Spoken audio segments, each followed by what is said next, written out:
Samantala, sa ibang mga balita, may impormasyon na po ang pulisya kung sino nasa likod ng pagpapasabog ng granada sa Baguio City, kung saan po 3 nasugatan kahapon. Pagiganti raw ang motibo at walang kinalaman sa Panagbenga Festival. Narito po report ni Chino Gaston. Alas 7 ng umaga kahapon, ilang sandali lang bago magsimula ang Panagbenga Grand Float Parade, binulabog ng pagsabog ang opisina ng Baguio Civilian Volunteers Against Crime sa Melvin Jones Grandstand sa Burnham Park, Baguio City. Isang granada ang inihagi sa tanggapan. 3 tauhan ng CVAC ang sugatan pero nasa mabuting kalagayan na ngayon.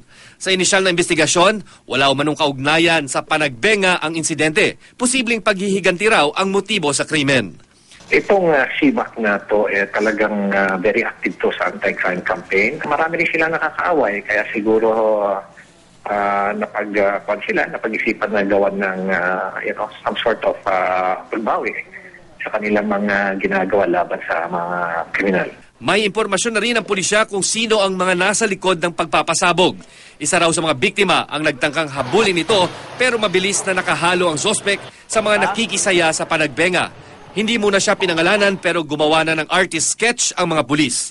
MK2 fragmentation grenade daw ang inihagi sa opisina. Hindi naman nagdulot ng pangamba sa mga dumalo sa float parade ang insidente. Yung lugar kasi na pinangyarihan nasa ground floor ng isang grandstand kaya hindi gaanong marinig.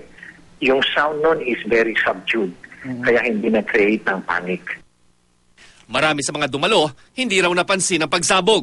Apekto pa, hindi lang na-enjoy na pumunta na rin eh. Parang hindi nga kasi mukha namang safe kasi maraming police visibility dito, para safety naman.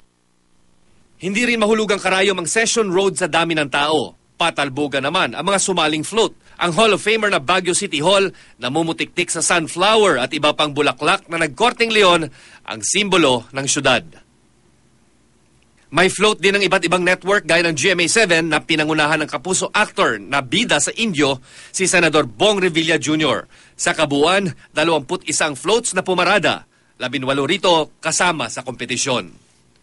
Chino Gaston, GMA News.